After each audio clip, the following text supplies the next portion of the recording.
What's up, Jones Bones? It is your girl United Lee Random, and today is day 29, the 29th of October, and wow, I've really been doing this a lot. I've been using this product a lot. See, I gotta tell on myself, and I always try to tell on myself, but I'm gonna tell on myself after this intro. It was at this moment that he knew. He fucked up. And we are back. You know, last video I was like, oh yeah, if the camera go dead, and you know what it means. Well, the camera didn't go dead. It went out of memory this time. So like now we got a full camera. It got full memory. It's a full battery, and I'm ready to talk to you guys, but I don't want to take too much of your time. Right now, I am in a little bit of an emotional low, and I was really trying to figure out why. I was like, what's going on with me? Why am I like this? Okay. And not like I'm judging you, Alia, but like I don't want to go back to who I used to be. And that is also like a very big fear of mine, like to just slowly go back. You know what I mean? I like it when I am doing my projects. I like it when I am getting things done and this and this and that, right? And it makes me feel so much pressure, so much like if I'm not doing things, it makes me feel listless. And I guess I don't want to go back. So I want to continue to try to at least do something every single day. And that is what I'm doing. Something creative every single day. Something that makes me smile every single day, right? So I've been more active on my TikTok. Now this is from the past. This is from the future. I don't know. What is today? Today is October the 8th, so that lets you know I'll be recording 21 days in advance, okay? But we're not gonna judge me, are we? My skin does feel good, and like, again, I was in a bad mood today. Let me wet my face and let's get into it. I was trying to put it off. Oh no, the water cold. I was really trying to put it off, but how much can I put it off, y'all? I didn't wash my face last night, okay? I'm gonna be real with y'all. I did not wash my face last night. I had a very strange dream. I had a very uncomfortable dream. And so I'm going to tell y'all my dream. Okay? My dream was, I got a call from the police people, and they were like, your sister, something happened to her at school, and you need to get here, right? The whole family, we gotta make it there. But by the time I'm like halfway there or something, I just go to a police station because I wasn't gonna get to where she was, and like whoever was with her already, like family, the popo, I don't know. My mom didn't necessarily appear in this dream, but they were like, your sister, you got to get here pronto. So I'm rushing, get to the police people, and they're like, okay, it's a good thing that we have you here because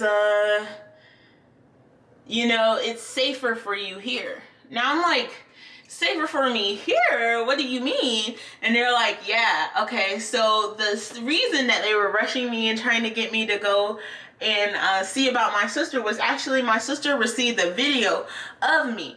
And in that video of me, I was getting attacked in a room with like someone who was like already like found as dead. Like they weren't alive anymore, some missing girl. And the DA or whoever, the sheriff person, is explaining this. Oh yeah, your sister got this video and we need to go ahead and have eyes on you because this is, I guess this is a prophylatic killer, okay? Don't come for me in my uses of words. They're coming for me, right?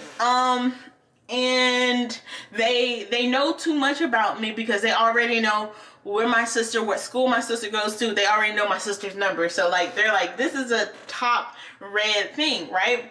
And so I'm just like, oh my goodness, I wonder if my sister is okay. And so after I woke up, I did go ahead and text her. I'm like, you good? And she ain't respond, but you know, that's what sisters are for.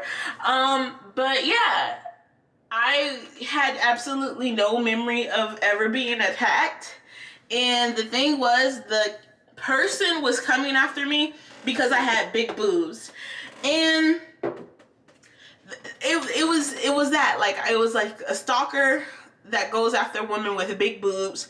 I happen to have big boobs. He had all of my family information, and the reason that I was getting a call like your sister, something happened at the school, is because my sister saw the video of me getting attacked, and she had a panic attack. And mind you, like I said, I have no memory of it ever happening to me. So it's just like, now I'm in the like seat with the cop, and I'm just like, so can I see the video? Because like, you're telling me this is a pretty graphic video. And they're like, nah, we're not going to show that to you. And my sister was at there, like she just came in and she was like, oh, well, I still have the video on my phone. Do you want me to show it? And they're like, yeah, don't show that to her. Okay, so that was my dream. And let me tell you, that dream really had me anxious. That dream had me waking up like, wait a minute, what's going on with my sister? What's going on with me? And I saw my book bag in Stu's lab chair. Now, my book bag is pretty big, so I saw my book bag in his lab chair in the corner of my eye, and it felt like someone was sitting in the chair. And it made me feel like, I felt like a wave of panic, and I slowly turned around and I was like, okay, it's a book bag. Y'all, I haven't had a dream that vivid in a while. And in the past, when I have certain dreams, they kind of feel like, oh, it's a warning that something is going to happen. This was the first time I had a dream where I'm not necessarily feeling like something's about to happen, this is a warning, but it still unnerved me. And it unnerved me to the point where it brought back all of the times that I was attacked, right?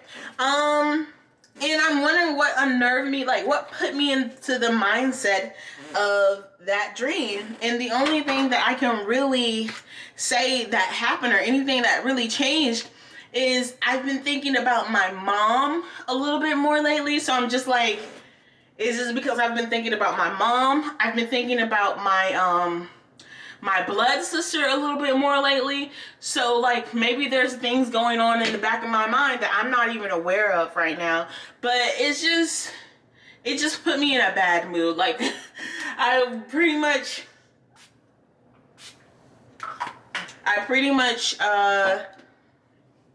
was in a bad mood for the entire night, and things just weren't going right at work. The gates were left open. Both of the gates were left open. I couldn't do my usual rounds. I couldn't listen to the music like I wanted to listen to the music. And I just also had this pit of irritation and frustration, and there's something happening. It's kind of like a cloud is over my parade, and I don't want this cloud over my parade. It's frustrating. It's I feel like I'm being suffocated, and I don't know what's suffocating me, okay? But I can't breathe. And it scared me, because I remember when that darkness has taken over me, you know? I remember being there, and I think the most traumatic thing in my life is being at that point. You know, all of these things have hurt me in my life, and I didn't necessarily deal with them, but to be at the point where I didn't value myself anymore, and I was long gone, and I didn't know how to laugh anymore. I did not know how to laugh. It took me a while to learn how to laugh again. Stuart would tell me jokes, or we'd watch things, and I'd be like, I don't know what laughter feels like, so I don't know how to do that emotion anymore. Sometimes Stuart would be talking to me, and I wouldn't even respond. I'd hear him, and I'd just be staring. I'm there, but I couldn't bring the energy to even say anything to him, say anything back to him. And I'm so thankful that he worked with me through that time,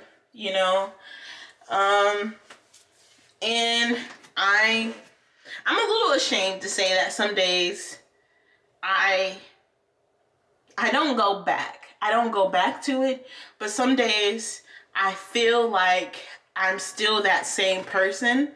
And it's easy for me to kind of compartmentalize myself, like, oh, this was Alia back then, and this was this, and this was that. And I do that because to actually see everything as me, you know, if I start seeing everything I went through as something that went through me, Alia, a human being, I would be so sad. I would be so upset. Oh my gosh. I would be so frustrated. Like, it doesn't have to be me. Like, if someone else this was their life story, my life story was their life, I'd be like, oh my gosh, no, you know? And so I guess I have to look at it like little bits of someone else's story. So I'm just like, oh yeah, this Alia, my mom did this too.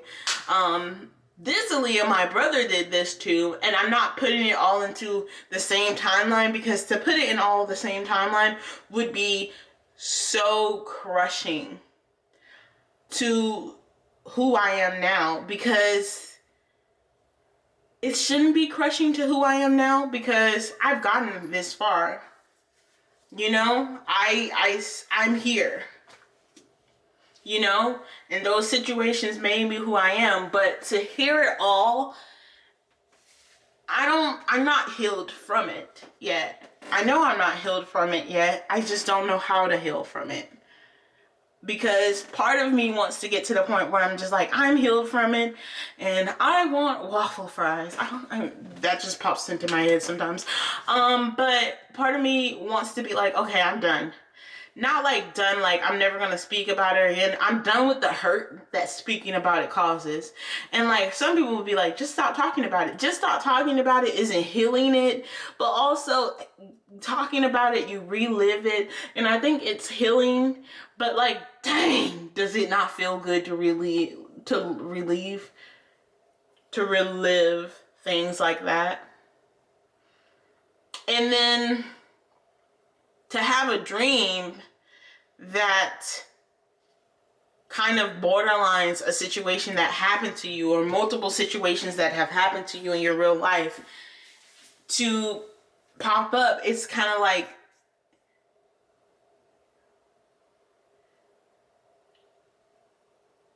even though I'm working through it, there's a piece of me that's always going to be hurt. I don't think it's always going to be actively hurt, but it's always going to be like, I saw a post, okay? I saw a post on Reddit, and I did not save it, so I can't show it to you guys. But, and this is going to be the last thing I say to you guys. But the post said that, the reason that we feel so stressed out and hurt is because we're trying to be the person we were before we were hurt. And in actuality, we'll never be the same. And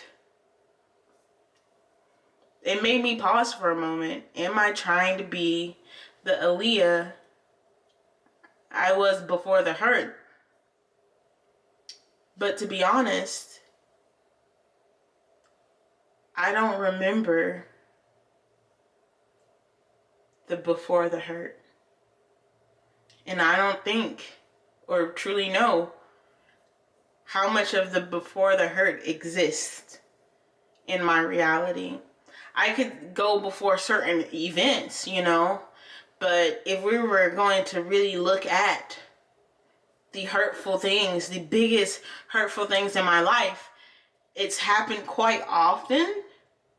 And which one was the one that made me lose it all? Which one? You know, it's so hard to choose. Which one?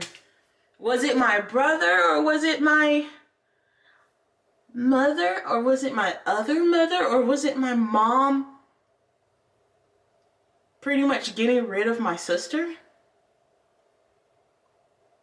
I guess this is one of those conversations that we're gonna have to explore more during my trauma timeline series. If you guys are interested in that.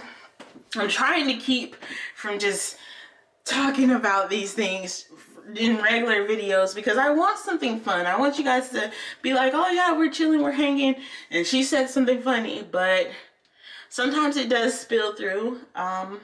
So thank you for watching this far. I want to send you much love and positive vibes, and I will see you guys next time. Like, subscribe, please comment, please, and do whatever you want to do as long as you are doing it with me.